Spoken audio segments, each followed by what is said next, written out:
গৰম লাগিছে নেকি? তোমালোক ক'ৰ?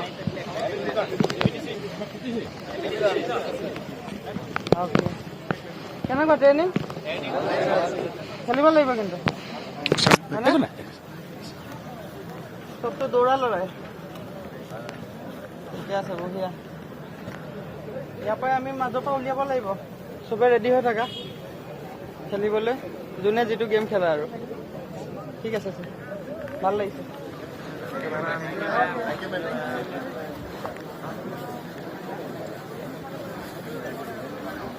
কি খবৰ চবৰ ভাল? মোৰ বিৰাট ভাল। আপোনালোকৰ ওচৰত পাইছো। অঁ, এইটো কি?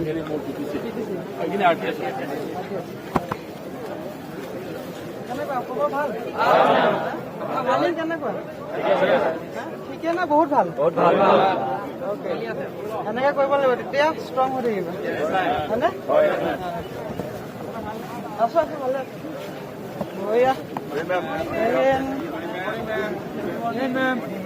ভালনে চবৰে?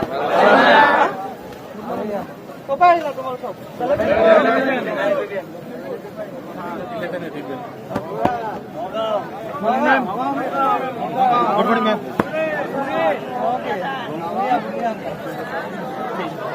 কি হ'ল ছোৱালীকেইজনী, কি খবৰ? ভাল? কেনেকুৱা ট্ৰেইনিং? ট্ৰেইনিং ভালতো? ভাল লাগিছে আপোনালোকক দেখি। হেল্ল', মোৰ নিচিনা হ'ব লাগিব।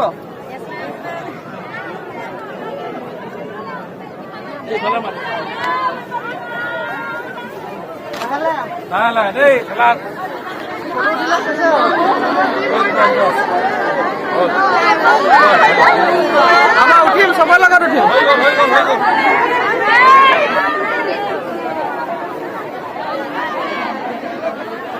আমাৰ প্লেয়াৰ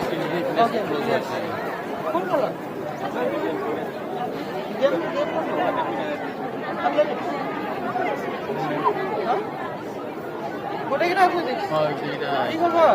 ভাল? বনাব লাগিব, এই ভালকে খেলিব লাগিব, আগবাঢ়িব লাগিব।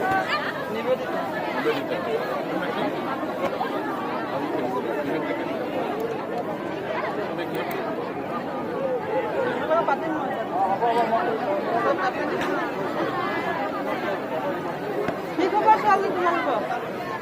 কি খবৰ সুধিছে নহয়? আপুনি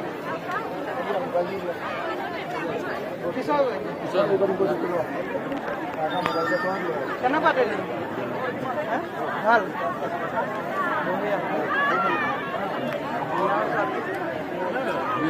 একদম কৰি থাকা দেই, আকৌ লগ পাম।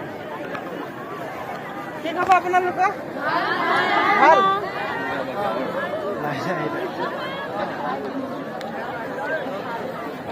ভাল ন চবৰে? ট্ৰেইনিং কেনেকুৱা?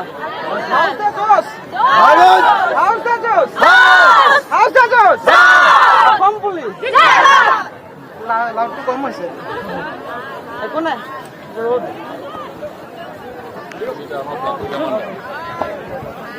ভালে আছেনে আপোনালোক?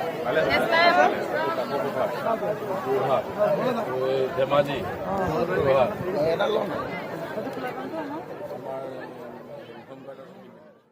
প্ৰথম কথা, অসমৰ মাননীয় মুখ্যমন্ত্ৰী হিমন্ত বিশ্ব শৰ্মা ডাঙৰীয়া আৰু অসমৰ মাননীয় DGP মহোদয় নিৰ্দেশমৰ্মে PTC লৈ আহিলোঁ। আৰু মোৰ যিহেতু মই পুলিচত কৰ্মৰত হৈ আছোঁ, গতিকে অসম পুলিচক নিশ্চয় অকণমান সময় দিয়া দৰকাৰ। আৰু কমনৱেলথৰ পিছত অসমত আছিলোঁ, তাৰপিছত ইয়ালৈ আহিলোঁ। খুব ভাল অনুভৱ।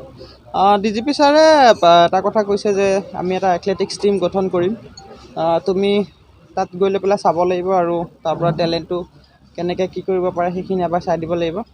যিহেতু মই বাহিৰতে থাকোঁ, সেইখিনি মই একেবাৰে হেৰি কৰিব নোৱাৰোঁ। তথাপিও আগৰ মোৰ লগত খেলে ইণ্টাৰনেশ্যনেল প্লেয়াৰো এইবাৰ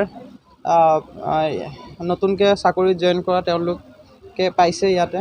আৰু খুব ভাল লাগিছে আজি গোটেই জোৱানখিনিক দেখি কেনে।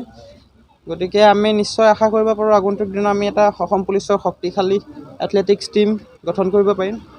আৰু লগতে কিছুমান বেলেগ বেলেগ গেমো আছে। সকলোৱে দেখিয়ে আছে ক্ৰীড়া ক্ষেত্ৰত কি হয়, ক্ৰীড়াই মানুহক ক'লৈ লৈ যায়। গতিকে সেইখিনি দেখি কেনে মই নৱপ্ৰজন্মক ক'ম যে আপোনালোক নিজে ওলাই আহিব লাগিব। ব্যক্তিগত যাত্ৰা সকলোৱে জানে, মই মোৰ ধিঙত জন্ম, শংকৰদেৱৰ জন্মভূমি মই জন্ম, আৰু সেইটো এটা মোৰ তেওঁৰ আশীৰ্বাদ। লগতে তেনেকৈ আৰু খেলৰ ক্ষেত্ৰত আহিলোঁ, ফুটবল খেলি আছিলোঁ, এথলেটিক্সলৈ লৈ আহিলে, আৰু তেনেধৰণে গৈ গৈ ইণ্টাৰনেশ্যনেল এক্সপ'জাৰ পালোঁ। এথলেটিক্স ফেডাৰেশ্যন অফ ইণ্ডিয়াই আমন্ত্ৰণ মৰ্মে গ'লোঁ। তাতে অলিম্পিক মেডেলিষ্ট গেলিনা মেমৰ সৈতে ট্ৰেইনিং কৰিব সুবিধা পালোঁ। তেওঁ যি সেই ট্ৰেইনিং, তেওঁ